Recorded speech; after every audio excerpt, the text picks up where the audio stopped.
파이널 컷 프로는 구독자 1000명, 시청시간 4000시간 달성하고 난 다음에 사도 늦지 않는다.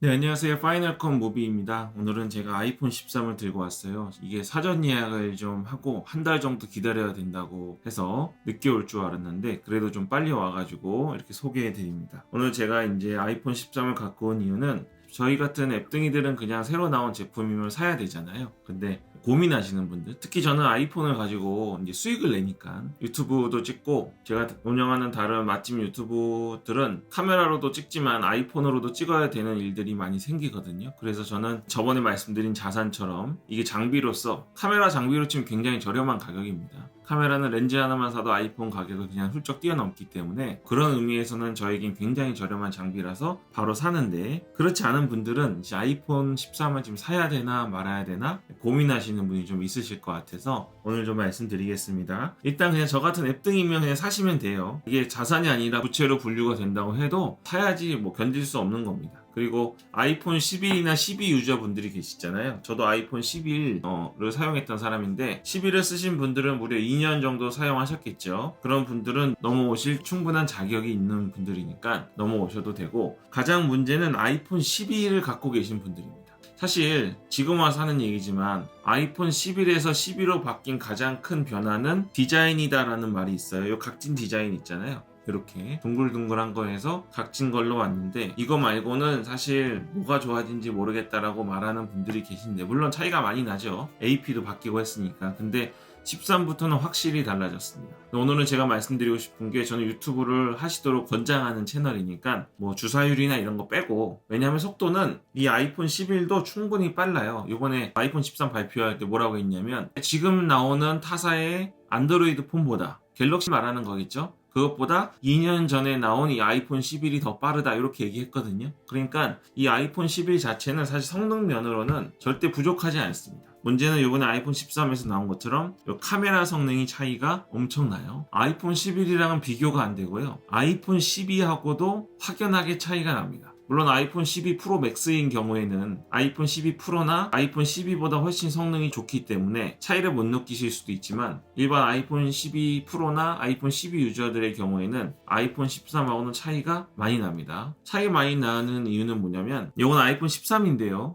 이게 광각이랑 초광각이거든요. 예전에 아이폰 13이나 13 프로, 13 프로 맥스에서는 각 렌즈마다 센서의 크기의 차이를 뒀습니다. 그래서 그냥 광각이 있냐, 망원이 있냐, 없냐, 이런 초광각이 있냐, 없냐 문제가 아니고 각 렌즈마다 화질이 차이가 많이 났어요. 일례로 제가 이거 아이폰 11인데 이게 광각이고 초광각이라고 치잖아요. 초광각이라고 해서 와이드 넓게 찍을 수 있는데 화질이 정말 쓰레기입니다. 이 화질이 엄청 안 좋아요. 저는 카메라를 쓰는 입장이기 때문에 이 화질에 예민하거든요. 또 중앙부 화질이나 주변부 화질에 예민해서 사실은 이 와이드는 정말 그냥 체험단용이나 개인적으로 쓰는 용도 외에는 사용하지 못할 정도로 화질이 안 좋아서 마치 카메라 하나 있는 것처럼 거의 쓰고 있는데요. 이번 아이폰 13에서는 망원, 일반 와이드, 또 초광각 와이드 카메라가 센서가 다 같은 게 들어갔습니다. 사실 제가 이번에 아이폰 13 프로를 안 사고 13을 산 이유는 그런 차이를 없앴기 때문에 산 거예요. 자, 이제 이런 얘기를 했을 때 뭐가 중요하냐면, 여러분이 지금 아이폰 13을 살 건지에 대한 고민을 하시잖아요. 제가 느꼈던 불편함을 똑같이 느꼈는지가 중요한 겁니다. 기존의 아이폰 11이나 11을 사용하실 때 광각과 초광각의 화질 차이 때문에 쓰지 못할 정도라고 느끼셨는지, 아니 그런 거 모르고 쓰셨는지, 혹은 초점거리라는 게 있지 않습니까? 여기 망원이 없는데 망원 렌즈가 그냥 멀리 있는 거를 확대하는 개념이 아니에요. 초광각 와이드가 그냥 와이드 카메라보다 단지 많은 화면을 담는 그런 의미가 아닙니다. 초점거리의 개념인데 50mm와 85mm의 차이가 확대하고 확대하지 않는 것의 차이 정도가 아니라는 것을 아시는지에 대해 제가 질문을 드리는 겁니다. 만약에 그런 거에 대한 개념이 없으시면 사실 아이폰 12에서 13으로 넘어오셔도 크게 뭐가 달라진지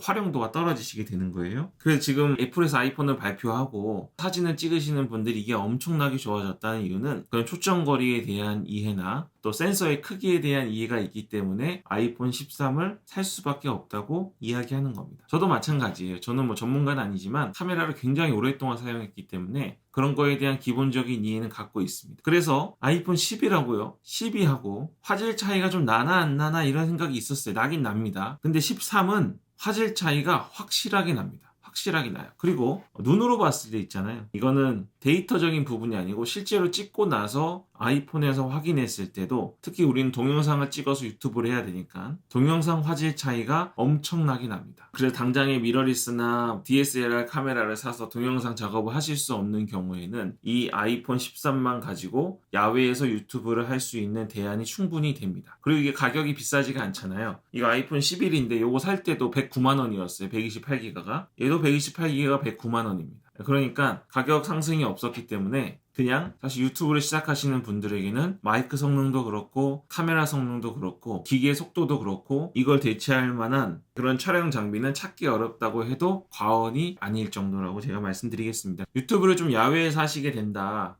그럼 물론 나중에는 한 방에 가는 게 분명히 맞습니다. 근데 A7C 같은 300만 원 넘는 미러리스 바디나 그런 거 지금 당장 사실 수 없잖아요. 그리고 핸드폰은 있어야 되고, 그리고 고프로 같은 것도 엄청 비싼데 그런 거 중복해서 사실 수 없는 입장에서, 또 내가 유튜브를 어떤 걸 할지 정확히 정해져 있지 않는 입장에서는 그냥 이 아이폰 13을 사는 게 가장 합리적이고 저렴한 대안일 수 있습니다. 제가 지금 계속 맥북 에어 M1이 너무 싸다고 말씀드리잖아요. 100만 원이라는 금액이 작다는 말은 아닙니다. 그게 아니라 그걸로 활용할 수 있는 가치에 비할 때 싸다는 말씀을 계속 드렸던 겁니다. 아이폰도 마찬가지예요. 아이폰의 현실을 말씀드릴게요. 이게 무조건 일반 카메라를 대체할 수 있다고 말하는 건 아닙니다. 이 문제가 뭐냐면 아주 어두울 때 사진 찍을 때 있잖아요. 그때는 노이즈가 좀 문제가 생깁니다. 우리가 대형 카메라를 쓰는 이유는 이 안에 센서가 들어있는데요. 센서의 크기가 물리적으로 얼마나 크냐에 따라서 야간에 찍었을 때 밝게 나오면서도 화질이 자글자글하지 않고 노이즈가 끼는지 안 끼는지에 대한 차이가 있는 겁니다. 그래서 풀프레임 DSLR이나 미러리스 큰 카메라로 찍으면 밤에도 환하게 찍으면서 노이즈가 별로 없는 영상이나 사진을 얻으실 수 있는데, 아이폰은 아무리 13이라고 해도 그게 좀 불가능합니다. 그거는 감안하셔야 되고, 이거는 뭐 갤럭시든 아이폰이든 전 세계에 있는 어떤 스마트폰도 동일한 거니까 그렇게 생각하시면 좋겠습니다. 그러니까 이번에 아이폰 13이 야간 사진이 뭐 엄청 잘 나온다 이렇게 광고하는데 그거는 허상이에요, 허상. 12나 11보다는 잘 나오는데 실제로 작품으로 쓸 정도로, 우리가 어떤 영상미를 살릴 정도로 화질이 좋진 않다는 거. 단지 아이폰 13과 13 프로의 차이는 여기 마이크가 있고 플래시가 있잖아요. 아이폰 13 프로에는 뭐 하나가 더 있어요. 그게 라이다 센서인데 야간에 어두운 초점을 잘 못 잡는데, 야간 영상이 많으신 분들은 요 13이 아니라 13 프로를 사셔서 야간에도 빨리빨리 초점을 잡을 수 있게 활용하시면 되겠죠. 그렇게 보시면 되겠습니다. 또 한 가지는요, 아이폰 13부터 되는 게 있는데 그게 가장 요즘에 이슈가 됐던 게 시네마틱 모드입니다. 제가 지금 뭐 보여드리진 않을 건데, 시네마틱 모드가 뭐냐면 제가 지금 카메라도 초점이 여기 맞아 있잖아요. 그리고 이렇게 가면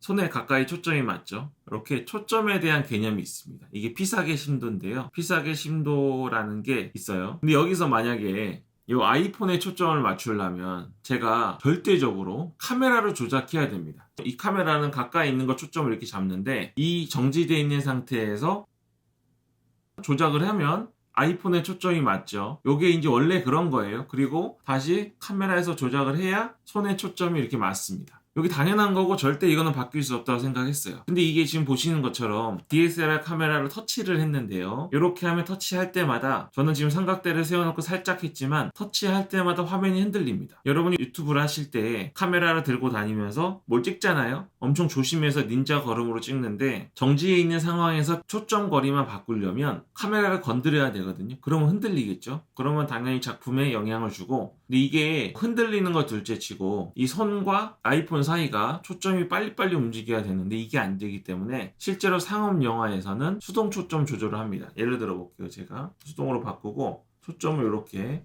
빨리 바뀌죠. 네, 이렇게 하는 게 실제로 상업 영화에서는 자동 초점을 안 하고 100% 수동 초점으로 작업을 합니다. 우리 그 소니 카메라나 이런 거 광고할 때 보면 사람 눈에 맞춰가지고 빨리 초점 잡는다 그러잖아요. 그건 사진에서나 필요한 거고 동영상에서는 아무리 빨라도 그런 거 갖고는 안 되고요. 특히 그런 거는 스토리가 없는 그냥 인물 찍는 거 있죠. 모델들이나 배경 없이 모델들 찍는 영상에서나 쓰는 거지, 우리처럼 음식 영상을 찍으러 다니거나 그런 경우에는 별로 쓸모가 없는 기능입니다. 그래서 팔로우 포커스라고 렌즈에다가 다는 장치가 있는데 실제 영화 촬영 감독들 촬영하는 장면 보시면요. 카메라를 한 사람이 들고 있고 옆에 그 팔로우 포커스랑 포커스 잡는 사람들이 무릎을 굽힌 상태에서 쫓아다니면서 계속 초점을 잡아줘. 그게 영화 현장인 거예요. 그렇게 하는 게 돈이 많은 영화 현장에서 할 수 있는 최선의 방법이었는데 요 아이폰 13부터는 시네마틱 모드라는 매우 혁신적인 방법이 나온 겁니다. 그래서 뭐냐면 카메라를 터치하지 않아도 사람이 시선만 돌리면 혹은 더 부각되는 피사체가 있으면 자동으로 아이폰에 있는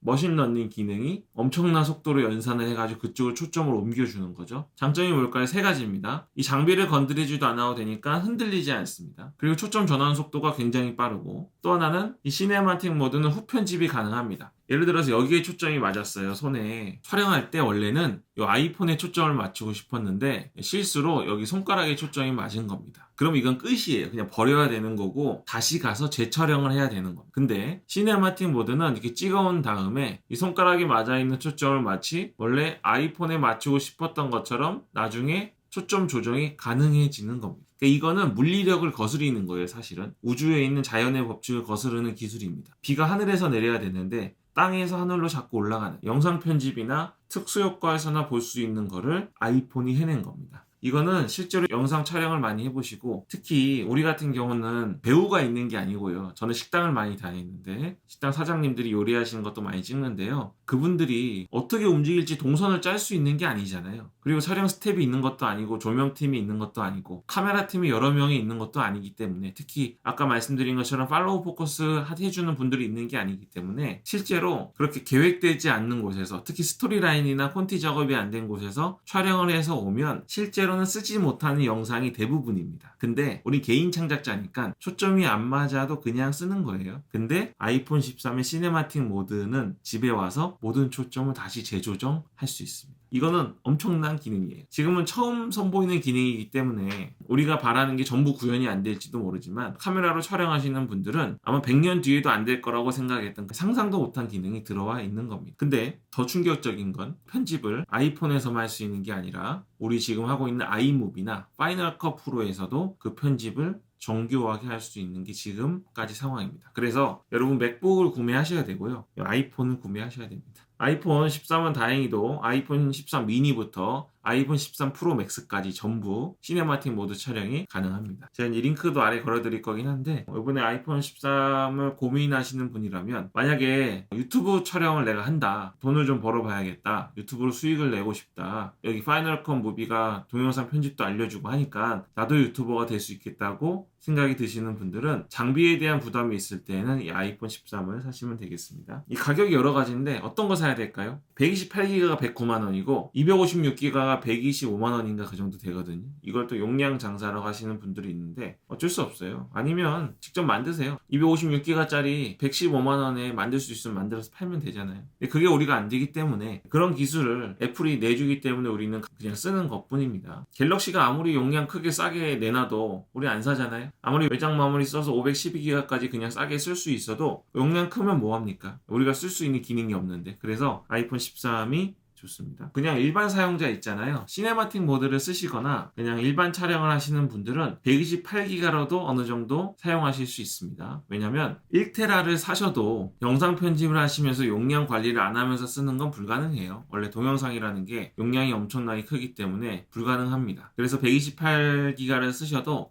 편집한 거는 지우고 이런 과정을 얼마 만에 한 번씩 하면 충분히 가능한 거니까요. 128기가도 충분하고요. 저는 이게 256기가를 샀는데 그게 뭐냐면 256기가에서만 4K 60프레임 HDR 촬영이 가능합니다. 이 HDR이 제가 전에 한번 대충 말씀드렸지만 그 용량이 어마어마합니다. 그래서 HDR의 경우에는 128기가로는 전혀 사용이 불가능하다고 판단한 거예요. 그것도 60프레임에서는. 그래서 사놓고 사용도 못하는 용량이면 진짜 욕먹을 거 아닙니까? 그래서 128기가에서는 제한을 걸어놨습니다. 그래서 4K 60프레임 HDR 촬영을 주로 하실 거라면 최소 256기가를 사셔야 되고 HDR이 뭔지 모른다. 근데 HDR은 화질이 좋다더라, 색감이 좋다더라 정도만 아시는 분들은 HDR 촬영 자체를 그냥 안 하시기를 제가 권해드리겠습니다. 왜냐면 이게 생영역 부분인데 이거에 대한 기존 개념이나 경험이 없으신 분들은 HDR로 촬영해 놓고도 색 보정도 못 하시고요. 정말 이게 좋은지도 확실히 모르십니다. 그렇게 보시면 되겠습니다. 마지막으로 프로와 차이는 아까 말씀드린 것처럼 망원 렌즈가 있냐 없냐 차이고요. 그리고 프로부터 접사 기능이 있습니다. 2cm 거리에서도 촬영이 가능한 접사 기능이 있고 얘는 그게 안 돼요. 나머지 다 똑같고요. 또 하나 프로의 망원 있잖아요. 망원은 광학식 세배줌이라고 해가지고 이 세배줌은 화질이 떨어지지 않습니다. 완벽한 광학식 세배줌이에요. 근데 홈페이지 보면 광학 줌 범위라고 나머지 와이드랑 초광각에 써 있거든요. 그건 실제로 광학 줌이 아니고 그냥 확대되는 거니까 의미 없다고 보시면 되겠습니다. 네, 오늘 제가 유튜브 영상 원래 길면 안 되는데 많이 길어져가지고 여기까지 하고요. 아이폰 13에 대한 추가적으로 궁금한 부분들이 있을 거예요. 그리고 제가 지금 자세히 설명 안 드리고 대충 넘어간 것들이 있습니다. 이런 것들은 제가 한 번 더 설명드리겠습니다. 아이폰 13이 지금도 좀 할인을 하고 있으니까 아마 아래 링크에서 구매하시면 할인되고요. 아이폰 13 고민하시는 분들, 시네마틱 모드와 HDR을 쓰시는 분들은 정말 이 가격에는 만나볼 수 없는 혁신적인 기계다 라는 건 제가 확실히 말씀드리겠습니다. 네, 오늘 여기까지 하겠습니다. 파이널 컷 무비였습니다.